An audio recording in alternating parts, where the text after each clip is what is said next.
Hello everyone, अगर आप लोग भी फाइल करना चाहते हैं अपनी बिजनेस इनकम की आईटीआर या फिर प्रोफेशनल इनकम की आईटीआर, तो ये वीडियो आप लोगों के लिए बहुत ज़्यादा इंपॉर्टेंट है। अपनी बिजनेस इनकम की आईटीआर को फाइल करने के लिए सबसे पहले आपको इनकम टैक्स पोर्टल पे लॉगिन कर लेना है। उसके बाद सबसे पहला काम आपको क्या करना है, अपना 26 ईएस चेक करना है और एआईएस टीआईएस चेक कर लेना है। 26 ईएस को चेक करने के लिए आपको ई फाइल पे जाना है, इनकम टैक्स रिटर्न पे जाना है। देन आपको यहाँ पे ऑप्शन मिल जाएगा व्यू फॉर्म 26 AS का, यहाँ पे आपको क्लिक कर देना है। देन आपको एग्री के बटन पे क्लिक करके प्रोसीड के बटन पे क्लिक कर देना है। यहाँ से आपको व्यू टैक्स क्रेडिट का फॉर्म मिल जाएगा, इसके ऊपर आप लोग क्लिक कीजिए, असेसमेंट ईयर अपना सिलेक्ट कीजिए। देन व्यू आज HTML पे आपको क्लिक कर देना है। व्यू एंड डाउनलोड पे आप क्लिक करेंगे, आपके पास नीचे यहाँ पे इंफॉर्मेशन आ जाएगी, जो भी आपके 26 AS में TDS डिडक्ट हुए हैं। जितनी इंफॉर्मेशन यहाँ पे दी गई है, ध्यान रखिएगा वो इंफॉर्मेशन आपको अपने इनकम टैक्स रिटर्न के अंदर दिखानी ज़रूरी है। और अगर आपका TDS डिडक्ट हुआ है तो आप लोगों को चेक कर लेना है क्या वो TDS जो है मार्च तक का डिपॉजिट कर दिया है सामने वाली पार्टी ने या नहीं किया है, क्योंकि अभी फिलहाल मार्च वाली रिटर्न की डेट पेंडिंग है। देन 26 AS चेक करने के बाद आप लोगों को अपना AIS चेक कर लेना है। यहाँ से आप लोग AIS वाला जो टैब है वो क्लिक कर देंगे। इसको क्लिक करने के बाद आप जाएंगे अपने AIS पे। यहाँ से आपको अपनी एनुअल इन्फॉर्मेशन स्टेटमेंट चेक करनी है। TIS से भी आप डाटा चेक करना चाहें तो कर सकते हैं। AIS पे आने के बाद आपको TDS information, SFT information, payment of taxes, demand and refund, other information, ये सारा चेक कर लेना है। अगर आपका TDS डिडक्ट हो रहा है तो आप देखिए किस किस इनकम पे डिडक्ट हो रहा है, क्या वो जो TDS है वो आपका अप टू मार्च डिपॉजिट हो चुका है या नहीं हो चुका है, कंप्लीट डिटेल्स आप लोगों को चेक कर लेनी है। तो गाइज यहाँ तक हमने देखा कि 26 AS और AIS TIS किस तरीके से हमें चेक करनी है। इसके अलावा आपको इस बात का ध्यान रखना है कि आप लोगों को बैंक स्टेटमेंट भी अपने पास रखनी है, ताकि आप लोगों को आइडिया हो सके कि कितनी ग्रोस रिसीप्ट्स आपके बैंक अकाउंट में एंटर हुई हैं इस साल।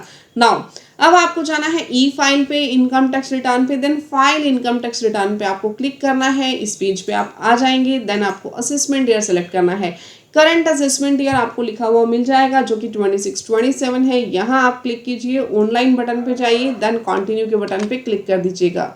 यहाँ से आपको ऑप्शन मिल जाएगा स्टार्ट न्यू फाइलिंग पे आपको क्लिक करना है। यहाँ ऑटोमेटिकली आपके पास इंडिविजुअल सिलेक्ट होके आ जाएगा। देन प्रोसीड के बटन पे क्लिक करना है। यहाँ पे आपसे पूछेगा कि आप कौन सा फॉर्म फाइल करना चाहते हैं। अगर आप लोग बिजनेस इनकम शो कर रहे हैं तो आपका ITR 4 फॉर्म जाएगा। ITR 4 फॉर्म आप लोग कब फाइल कर सकते हैं, देखिए अगर आप इंडिविजुअल हैं, HUF या फॉर्म्स हैं तो आप लोग ITR 4 फाइल कर सकते हैं। बट अदर देन LLP यानी LLP के लिए ये वाला फॉर्म नहीं है। वो ऐसे इंडिविजुअल HUF और फॉर्म्स होने चाहिए जो कि रेजिडेंट हो और जिनकी टोटल इनकम की बात हो रही है, सेल की बात नहीं हो रही है, जिनकी total income up to 50 lakh rupees हो। क्लियर, अगर 50 लाख रुपीज़ से ज़्यादा है तो आप लोग ITR 4 फाइल नहीं कर सकते हैं। जिनकी बिजनेस इनकम या बिजनेस से इनकम हो या फिर प्रोफेशन से इनकम हो जो 44 AD, ADA, AE के अंदर काउंट होती हो। AD के अंदर बिजनेस इनकम जाती है, ADA के अंदर प्रोफेशनल इनकम जाती है और 44 AE में ट्रांसपोर्टर से रिलेटेड इनकम जाती है। इसके अलावा अगर आपका लॉन्ग टर्म कैपिटल गेन है 1.25 लाख तक तो आप ये वाली ITR फाइल कर सकते हैं।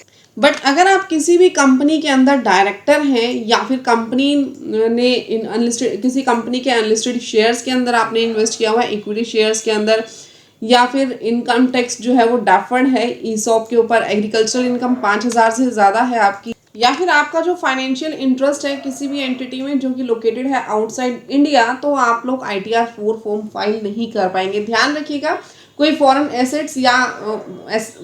एसेट्स या इनकम आपको मिल रही है, क्रिप्टो इनकम आपको मिल रही है, शॉर्ट टर्म कैपिटल गेन आपके पास आ रहे हैं, या लॉन्ग टर्म कैपिटल गेन कौन सा 112A वाला 1.25 लाख से ज़्यादा है तो ITR 4 फॉर्म आपका नहीं जाएगा। इस केस में ITR 3 फॉर्म आपको फाइल करना होगा। नाउ प्रोसीड विद ITR 4 पे हम लोग क्लिक करेंगे, इस फॉर्म पे ओके करेंगे और लेट्स गेट स्टार्टेड पे आपको क्लिक करना है। अब आपसे पूछेगा कि आप किस वजह से अपनी ITR फाइल करना चाहते हैं। देखिए अगर आपकी जो बेसिक एग्जम्पशन लिमिट यानी कि आपकी जो बेसिक इनकम है मिनिमम वो 2.5 लाख से ज़्यादा है तो फर्स्ट ऑप्शन को ही आपने सिलेक्ट करना है। अगर आप लोगों के करंट अकाउंट में एक या एक से ज़्यादा आपका जो करंट अकाउंट है एग्रीगेट मिला करके आपने 1 करोड़ से ज़्यादा रुपए जमा किए हैं तो यहाँ क्लिक कीजिएगा। अगर आपने 2 लाख से ज़्यादा फॉरेन ट्रैवलिंग पे खर्च किया है तो यहाँ क्लिक कीजिएगा। 1 लाख से ज़्यादा कंज्यूम की है आपने इलेक्ट्रिसिटी तो यहाँ क्लिक कीजिएगा। अदर कोई 139(1) के 7th प्रोवाइजो के तहत आप फाइल कर रहे हैं तो यहाँ कीजिएगा, वरना नॉर्मली आप अदर्स पे भी कर सकते हैं। ज़्यादा कंफ्यूजन अगर हो रही है तो जस्ट अदर्स पे क्लिक कीजिए, या फिर 2.5 लाख से ज़्यादा ही ऑब्वियसली आप अपनी इनकम शो करने वाले हैं तो यहाँ क्लिक कर दीजिएगा। जस्ट आपको और कुछ इसमें नहीं देखना है। देन आपको कंटिन्यू के बटन पे क्लिक करना है, ओके करना है। सबसे पहले आपको अपनी पर्सनल इन्फॉर्मेशन यहाँ पे एंटर करनी है। जब आप पर्सनल इन्फॉर्मेशन में जाएंगे तो पहले आपसे सेकेंडरी एड्रेस नहीं मांगता था, अब ये सेकेंडरी एड्रेस भी मांगता है। अगर आपका सेकेंडरी एड्रेस प्राइमरी एड्रेस की तरह सेम है तो जस्ट आपको यस पे क्लिक करके यहाँ सेव कर देना है। देन आपसे पूछेगा कि क्या आप लोगों ने 10 IEA फॉर्म फाइल किया है for any earlier assessment year for choosing all tax regime. क्या आपने ऑल टैक्स रिजिम में जाने के लिए 10 IEA फॉर्म फाइल किया था? अगर किया था तो यस कीजिए, अदरवाइज आपको नो पे क्लिक कर देना है। नेक्स्ट आपसे पूछ रहा है have you furnish 10 IEA within due date for the current assessment year. देखिए, अगर आप करंट असेसमेंट ईयर में ओल्ड टैक्स रिजीम लेना चाहते हैं तो आपको 10 IEA फॉर्म को फाइल करना होगा, आप यस कीजिएगा। अदरवाइज आप लोग नो पे क्लिक कीजिए, क्योंकि न्यू टैक्स रिजीम के अंदर फिलहाल आपके पास 12 लाख की इनकम पर कोई भी टैक्स नहीं है, और आगे जो बेनिफिट्स मिलने वाले हैं वो न्यू टैक्स रिजीम में ही ज़्यादा मिलेंगे। तो जस्ट नो के ऊपर आप लोगों को क्लिक करना है। बैंक डिटेल्स आपको यहाँ पे देनी है। अगर ऑलरेडी आपने प्रोवाइड की हुई है, पहले भी आप ITR फाइल करते थे, तो यहाँ पे आपकी बैंक डिटेल्स सेफ मिलेंगी। बैंक डिटेल्स में से कम एक बैंक आपको वेरीफाइड करवाना ज़रूरी है अगर आपका रिफंड है तो। देन आपको कन्फर्म के बटन पे क्लिक कर देना है। इसके बाद आपसे पूछेगा ग्रॉस टोटल इनकम, यहाँ पे आपको क्लिक करना है। यहाँ पे हम जाएंगे अपने बिजनेस इनकम के एडिट के बटन पे आप क्लिक करेंगे। जैसे ही आप एडिट के बटन पे क्लिक करेंगे आप देखेंगे यहाँ पे 3 तरीके की इनकम्स आ रही हैं, 44AD, 44AD और 44AE। अब कंफ्यूज होने की जरूरत नहीं है। अगर आपका बिजनेस जो है, अगर आप बिजनेस कर रहे हैं और या फिर अदर सर्विस दे रहे हैं, देखिए अगर मैं बात करूँ प्रोफेशन की तो प्रोफेशन में आपके पास किस टाइप की सर्विसेज आ गई, जैसे डॉक्टर की सर्विसेज हो गई, इंजीनियर की सर्विसेज हो गई, आर्किटेक्चर की हो गई, चार्टर्ड अकाउंटेंट्स की हो गई। ये जिसके लिए स्पेसिफिक स्किल का होना ज़रूरी है वो हमारे पास आ जाएंगी यहाँ पे प्रोफेशनल इनकम में। अगर नॉर्मली आप कोई अदर सर्विसेज दे रहे हैं, जैसे कोई भी एक टीचर है ट्यूशन क्लासेस ले रहा है या कोई पार्लर है, तो वो हमारे पास जो नॉर्मल सर्विसेज हो गई, वो नॉर्मल सर्विसेज हमारे पास यहाँ 44AD के अंदर ही हमें दिखानी है, वो अदर सर्विसेज के अंदर चली जाएंगी। क्लियर? तो यहाँ पे आपको 44AD का मैं सबसे पहले बता देती हूँ। 44AD आप सिलेक्ट करेंगे। यहाँ पे ऑलरेडी हमारे क्लाइंट का बिजनेस कोड डला हुआ है। अगर आपका जो कोड है वो अलग है तो आप यहाँ पे एंटर करके यहाँ एडिट के बटन भी क्लिक कर सकते हैं। एडिट के बटन पे क्लिक करके आपको यहाँ पे बिजनेस कोड्स मिल जाएंगे। आपको अपना बिजनेस कोड यहाँ पे एंटर करना है, बिजनेस का डिस्क्रिप्शन देना है, देन आपको सेव के बटन पे क्लिक कर देना है। इसके बाद आप लोगों को यहाँ पे अपनी जो सेल है, सेल यहाँ पे दिखानी है। सेल में ध्यान रखिएगा, जब आप 44AD का दिखा रहे हैं अपना बिजनेस, तो जितनी आपको कैश के अंदर सेल की अमाउंट रिसीव हुई है, आपने प्रोडक्ट्स को सेल किया, सेल करने के बाद पैसा आया, पैसा 2 जगह पे जाएगा, या तो आपके बैंक में जाएगा या फिर आप लोगों के पास कैश में आएगा। अगर पैसा आप लोगों के पास कैश में आया तो कैश की रिसिप्ट आप लोगों को यहाँ दिखानी है। पैसा आप लोगों के पास बैंक में आया, चाहे वो अकाउंट पे ही चेक से आया हो, चाहे बैंक ड्राफ्ट से आया हो, इलेक्ट्रॉनिक क्लियरिंग सिस्टम से आया हो, किसी अदर इलेक्ट्रॉनिक मोड से आया हो, तो आपको यहाँ पे शो करना है। क्लियर? यहाँ पे आप लोगों को ऑनलाइन पैसा दिखाना है, यहाँ पे आप लोगों को कैश दिखाना है। अगर इन दोनों के अलावा किसी मोड से आया, जैसे कि बार्टर एक्सचेंज की अगर मैं बात करूँ, आप लोगों ने कोई जैसे मकान के एक पर्सन ने अपना प्रॉपर्टी सेल कर दी और दूसरे पर्सन से उसके बदले में ज्वेलरी ले ली, तो इस तरीके से भी तो बार्टर एक्सचेंज होता है। वैसे प्रैक्टिकली आपने इस चीज़ को बहुत कम देखा होगा, ऐसी ट्रांजैक्शंस मार्केट में बहुत कम एग्जिस्ट करती हैं। मेनली आपको यहाँ पे बैंक का दिखाना है और कैश का दिखाना है। बार्टर का मत दिखाइएगा, कल को प्रूव करना पड़ता है इस चीज़ को, बहुत मुश्किल हो जाएगा। क्लियर?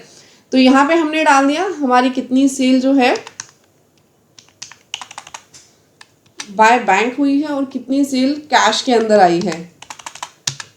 क्लियर? अब जितना आप लोगों ने यहाँ पे बैंक में दिखाया है उसका तो 6% मिनिमम प्रॉफिट लेना जरूरी है, जितना कैश में दिखाया उसका मिनिमम 8% प्रॉफिट लेना जरूरी है। अब यहाँ पे इतना मिनिमम लेना जरूरी है, इसका मतलब ये नहीं कि आप दिखाएंगे ही जस्ट यहाँ पे 8% और 6%, ऐसे नहीं दिखाना आप लोगों को।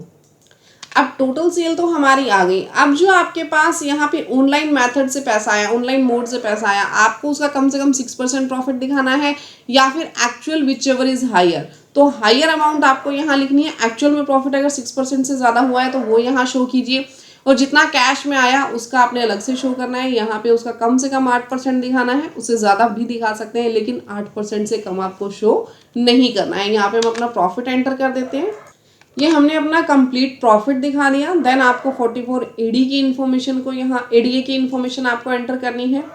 आपको यहाँ पे ऐड अनदर पे क्लिक करना है। अपना बिजनेस और प्रोफेशन का नेचर आपको यहाँ पे डालना है। आप जस्ट बिजनेस कोड सेलेक्ट कीजिए, नेचर अपने आप आ जाएगा।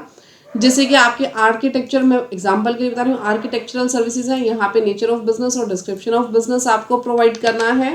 देन नेचर एंटर करने के बाद आपको यहाँ पे एंटर करना है कि कितने पेमेंट आपको रिसीव हुई, कैश में कितना पैसा आपको रिसीव हुआ, या फिर आपको अकाउंट पे चेक से, अदर देन अकाउंट पे चेक से और बैंक ड्राफ्ट से, इलेक्ट्रॉनिक क्लियरिंग सिस्टम से, यानी किसी भी बैंकिंग चैनल से आपको कितना पैसा रिसीव हुआ वो आपको यहाँ पे शो करना है। जो हमारे पास 44 एडी का सेक्शन था वहाँ पे हम लोग 6% और 8% का प्रॉफिट दिखाते थे, लेकिन प्रोफेशन के अंदर क्लियरली कम से कम 50% का आप लोगों को प्रॉफिट दिखाना है। जैसे कि यहाँ पे अगर आप लोगों को 4,38,000 रिसीव हुए हैं तो प्रिजम्पटिव इनकम आप लोगों को मिनिमम 50% दिखानी जरूरी है। 50% से ज़्यादा बेशक दिखा सकते हैं, लेकिन उससे कम आपको शो नहीं करनी है। यहाँ पे हमने इनकम एंटर कर दी है, 50% से ज़्यादा इनकम हमने एंटर की है। देन आप लोगों को 44 ए के अंदर अगर आपके ट्रांसपोर्ट से रिलेटेड इनकम है तो वो आपको यहाँ पे शो कर देनी है। यहाँ पे ये सब इनकम्स दिखाने के बाद आपको सेव के बटन पे क्लिक कर देना है। इसमें मैं आपको बता दूं, यहाँ जा करके आप लोगों को एंटर करना है अपना बिजनेस कोड, यहाँ से एंटर करना है। फ्रेट वगैरह से रिलेटेड जो भी आपका कोड है वो यहाँ पे आप देख लीजिएगा।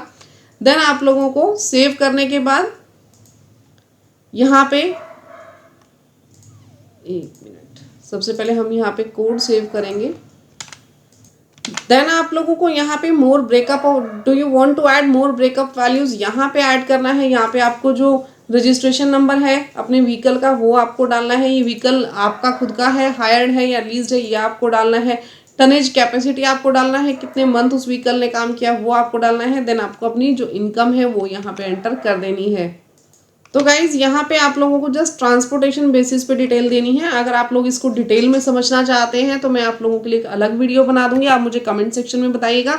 अगर आप ट्रांसपोर्टर से रिलेटेड अलग वीडियो चाहते हैं कि मैं आप लोगों को उसकी ITR फाइल करनी सिखाऊं तो मुझे कमेंट सेक्शन में ज़रूर बताइए। देन आप लोगों को यहाँ पे कंप्लीट इन्फॉर्मेशन को सेव के बटन पे क्लिक कर देना है। यहाँ पे हमारी 44 एडी और एडीए की इनकम सेव हो चुकी है। देन अगर आपकी कोई सैलरी रिसीव हो रही है तो यहाँ आपको एडिट के बटन पे क्लिक करना है। अपनी सैलरी इनकम आप यहाँ पे डाल सकते हैं।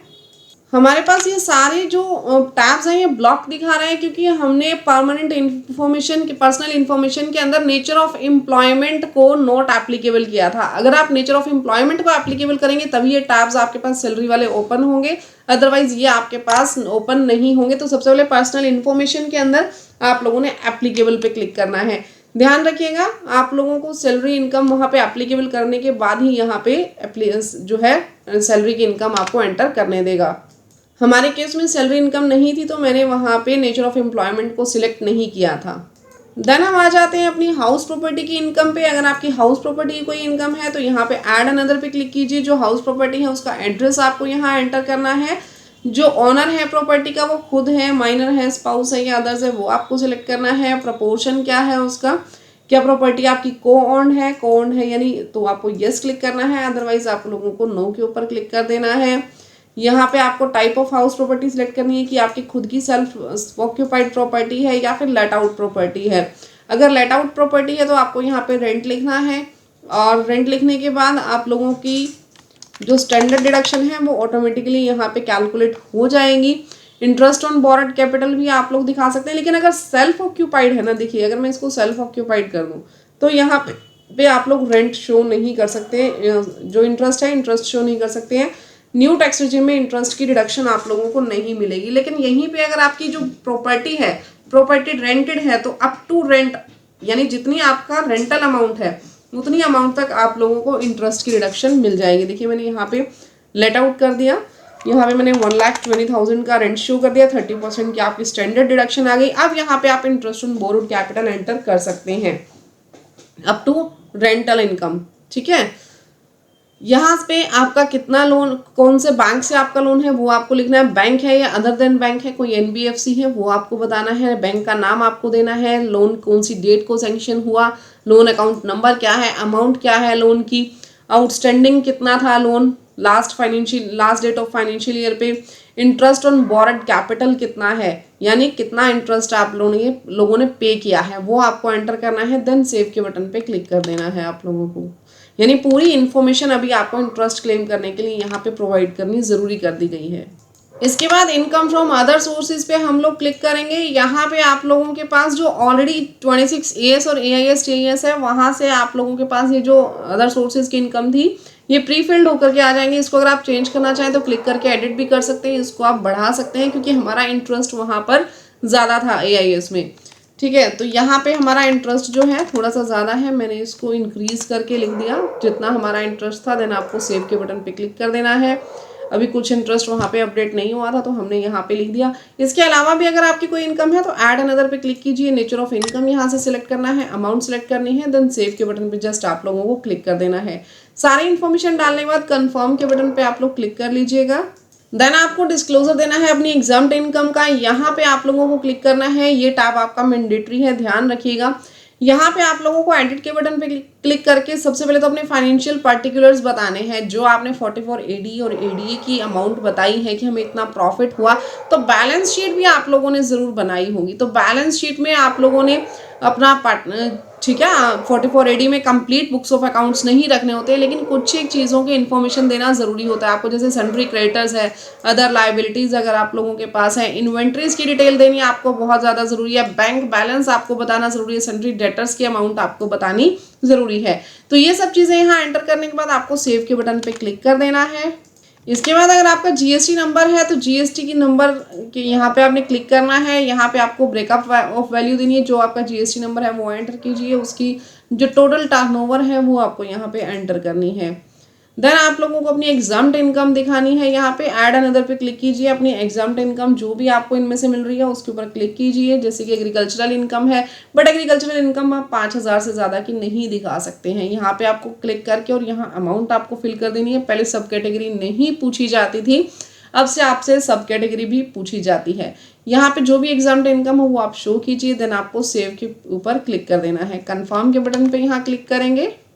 देन अगर आपको कोई LTCG यानी long term capital gain receive हो रहा है 112A वाला, तो आपको यहाँ पे टोटल सेल कंसिडरेशन दिखाना है, कॉस्ट दिखाना है, ऑटोमेटिकली आपके पास गेन कैलकुलेट होकर आ जाएगा, कंफर्म कर देना है। उसके बाद आपने इसके बाद टोटल डिडक्शंस देखिए, न्यू टैक्स रिजीम आप लोगों ने ली है तो नाम मात्र की कोई डिडक्शन यहाँ पे मिलती है। अगर आपने अग्निपथ स्कीम के अंदर एंटर किया है, कुछ पैसा डाला है तो उसकी यहाँ डिडक्शन मिल जाएगी, यानी अदर डिडक्शन आपकी कोई है न्यू टैक्स रिजीम में तो वो एंटर करनी है। अदरवाइज जस्ट कन्फर्म पे आप लोग क्लिक कीजिएगा। इसके बाद आप लोगों को टैक्स पेड पे क्लिक कर देना है।